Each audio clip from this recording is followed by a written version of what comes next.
2000 cas signalés, dont 20 décès. Dans ce journal, on fait le bilan de l'épidémie de la dengue survenue au Burkina Faso en 2016.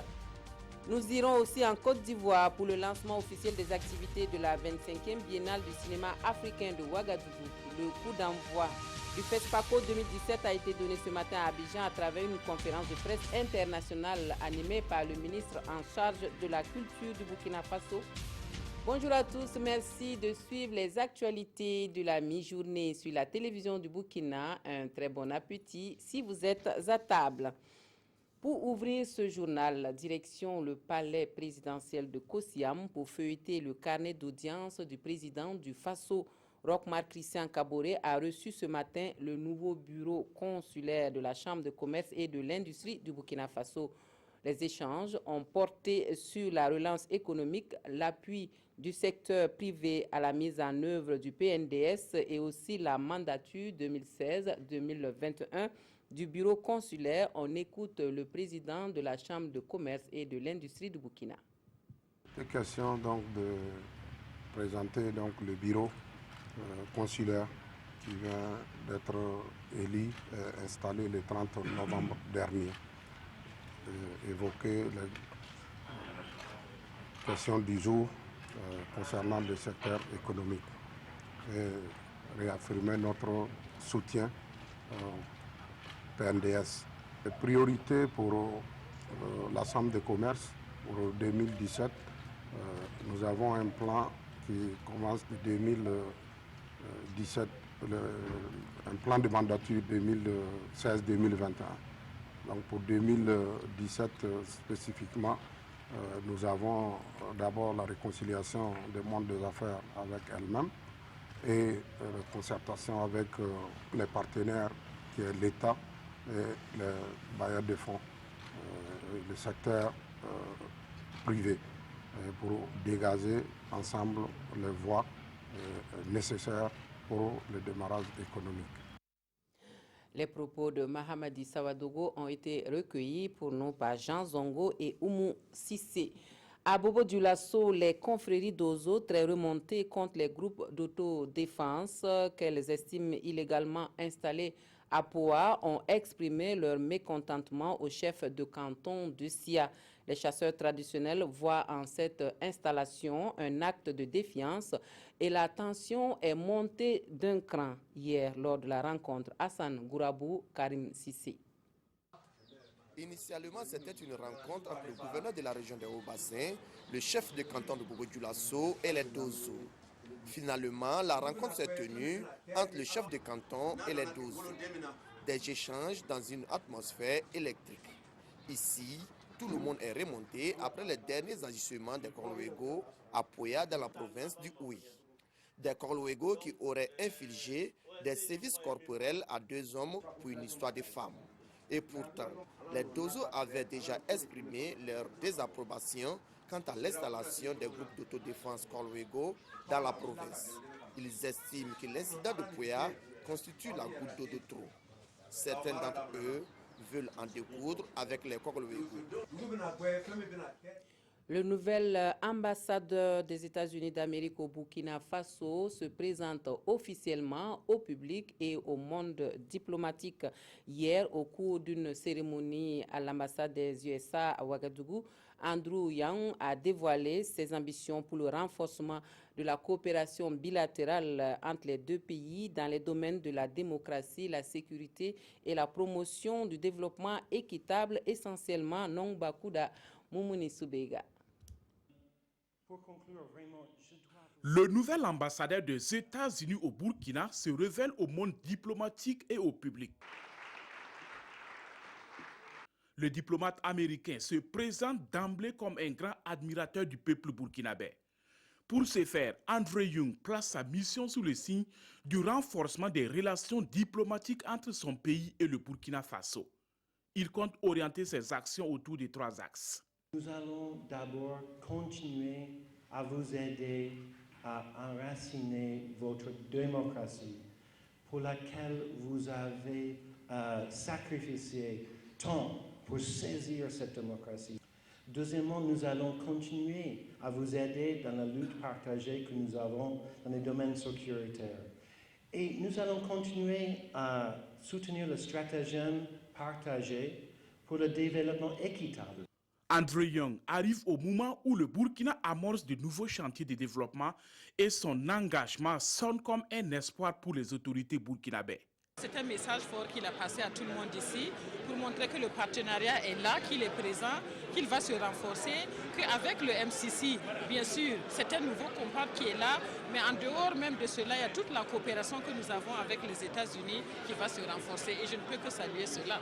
Le successeur de Toulinabo Mouchingi est le 19e ambassadeur des États-Unis au Burkina. André Young est un diplomate de carrière. Avant de déposer ses valises à Ouagadougou, il était en poste à Bamako comme premier conseiller à l'ambassade des États-Unis. André Young a également servi en France, en Nouvelle-Zélande et en Corée du Sud.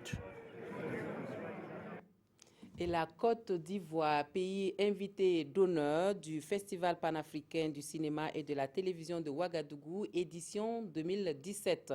Le ministre de la Culture, des Arts et du Tourisme de Burkina Faso a animé à Abidjan ce matin une conférence de presse internationale qui marque le lancement des activités de la 25e biennale du cinéma africain à Ouagadougou, occasion de lever un coin du voile sur les films sélectionnés pour la compétition officielle. Depuis Abidjan, le compte-rendu de Salifou Belem et Mounira Kéré. Le Palais de la Culture de Trècheville d'Abidjan est comble à cette conférence de presse internationale sur l'organisation du FESPACO 2017. Artistes, cinéastes, comédiens, réalisateurs, tous ont répondu à l'invitation. Un engouement considéré comme le signe du dynamisme du cinéma africain. Avec l'appui de l'ensemble des partenaires, nous ferons en sorte que le FESPACO soit et demeure un espace d'éclosion et de promotion des talents, mais également un forum de développement de l'industrie cinématographique et audiovisuelle. La Côte d'Ivoire est le pays invité d'honneur de cette 25e édition du FESPACO, un honneur pour les autorités ivoiriennes et pour les artistes comédiens. Je puis vous assurer que la Côte d'Ivoire pourra montrer la richesse et la diversité de son patrimoine culturel et cinématographique, en présentant des films, de longs-métrages, de courts-métrages, de documentaires. C'est un symbole très fort que nous apprécions à sa juste valeur et on ne le répétera jamais assez.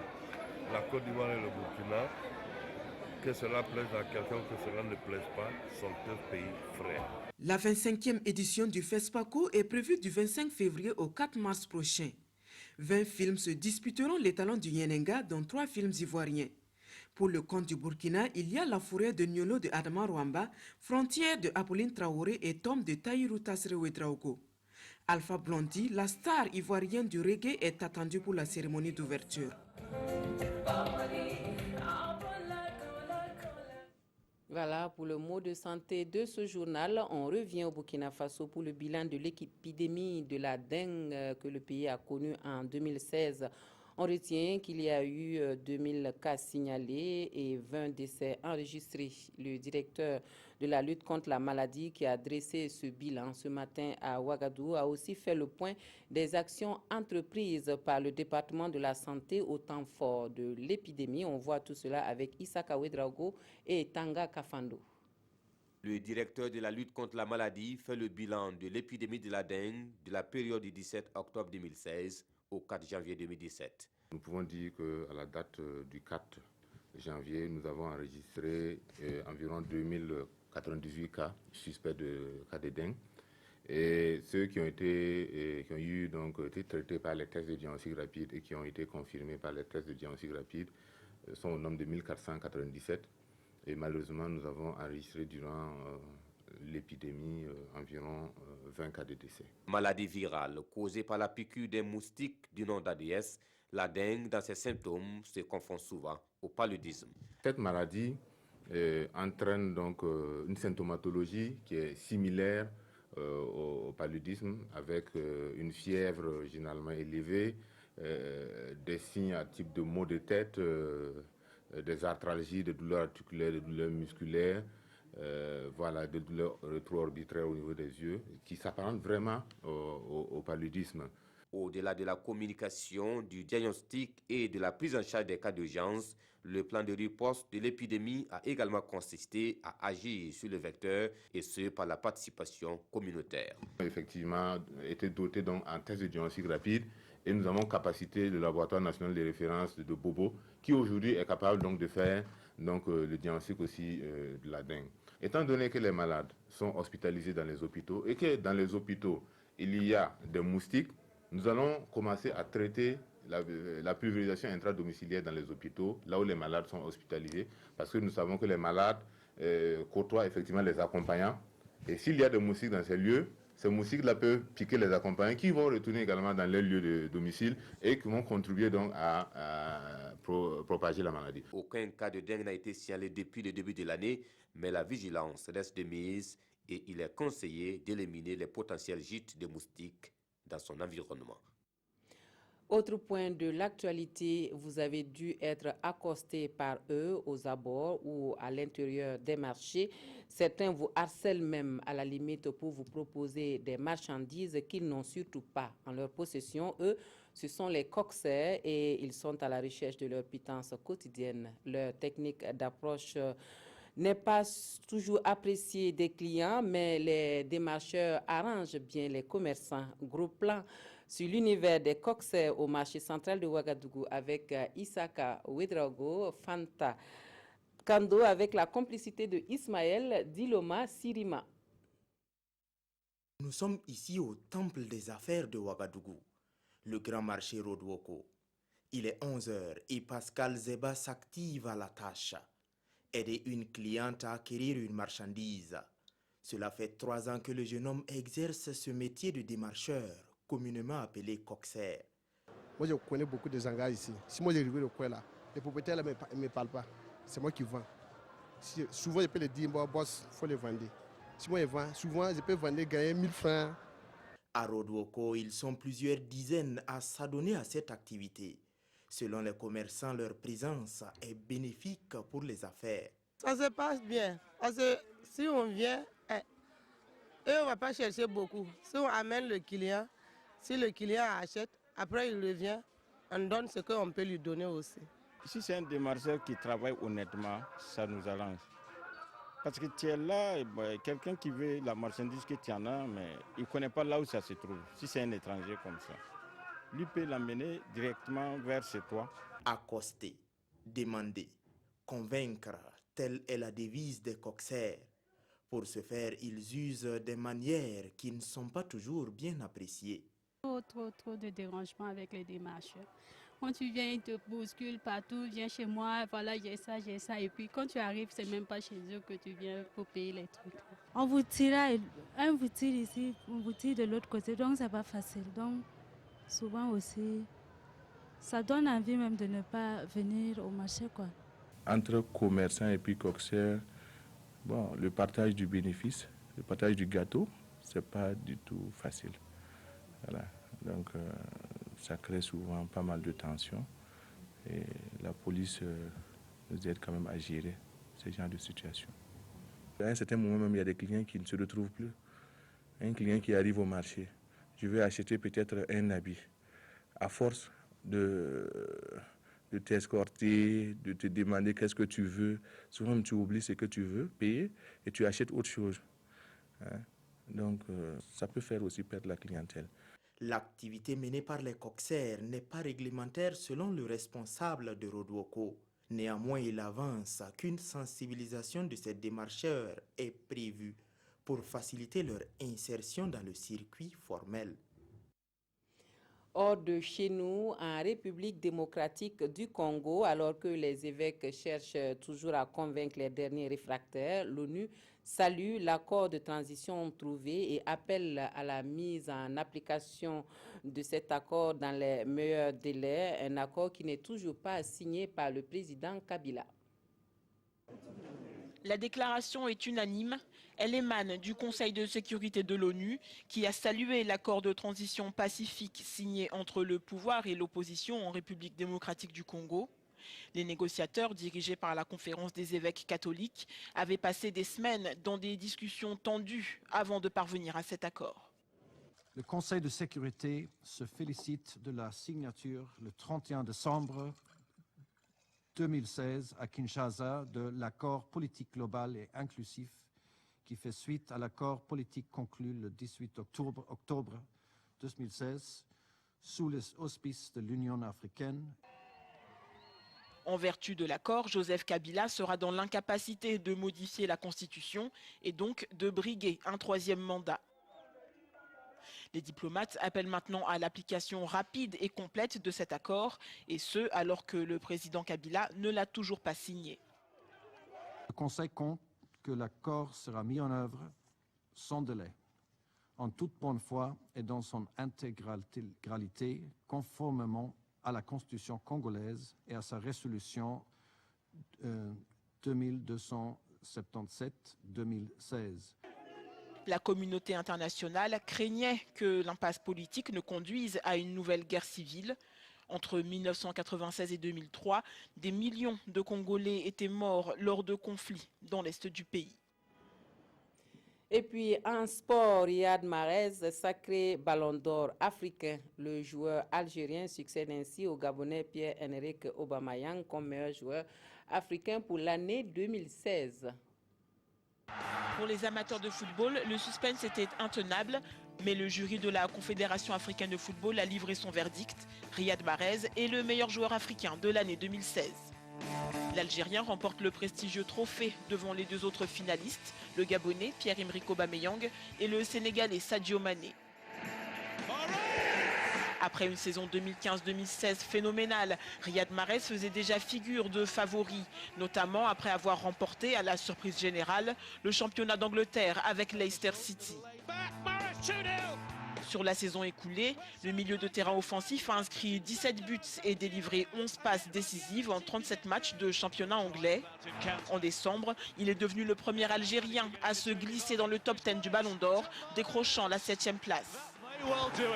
Âgé d'à peine 25 ans, il devient le troisième Fennec après Lakhdar Belloumi en 1981 et Rabat Madjer en 1987, a remporté le prestigieux titre de joueur africain de l'année. Et au Burkina, ce qui intrigue les journaux de ce jour reste la crise à Makoyadougou et le procès des militaires accusés d'avoir tenté d'attaquer la MACA, la revue de presse des quotidiens, avec Aimé Solange Guigma. Les parutions du jour font le compte-rendu du procès de la tentative d'attaque de la MACA dans leur colonne. Sidoyen nous apprend que les compétences de la justice militaire sont au cœur des débats. La défense explique que le pays préconise le renvoi du dossier au tribunal civil pour la simple raison que les infractions commises sont des délits de droit commun. Elle dénonce également une violation de la Constitution, souligne ce journal. Assailli par des exceptions, le tribunal se dépêtre, indique l'observateur Palga. Il a rejeté l'ensemble des exceptions soulevées par les avocats, à savoir les exceptions d'incompétence, de nullité et d'inconstitutionnalité. Après ce rejet, l'audience reprend aujourd'hui, notifie le quotidien. Même si les avocats de la défense s'insurgent contre ce verdict, car selon eux, la loi n'a pas été dite, nous précise aujourd'hui au Faso. De nouveaux éléments dans l'affaire des Kogluego à l'ouest du pays. Pendant que notre temps se demande bien si les dozos vont-ils passer à l'acte, si ce n'est le cas, l'Express du Faso nous confie que la situation est tout de même tendue. Car, écrit-il, ce sont des centaines de chasseurs traditionnels qui étaient au rendez-vous chez le chef de canton avec pour objectif d'aller porter la réplique aux Kogluego qui se sont installés à l'ouest malgré le refus des chefs coutumiers de la région. C'est ainsi que le gouverneur de la région des Hauts-Bassins, Antoine Athiou, a été dépêché pour appeler les dozos à la retenue. Le quotidien ajoute que la gendarmerie a encerclé le village de Makoyadougou afin d'empêcher un affrontement entre Dozo et Kogluego. D'après ce journal, Simon Compaoré, ministre en charge de la sécurité intérieure, effectuera un déplacement aujourd'hui à Karangasso-Vigué pour tenter de calmer la situation. Voilà, fin des informations de la mi-journée sur la télévision du Burkina. Un très bon après-midi à tous et à toutes.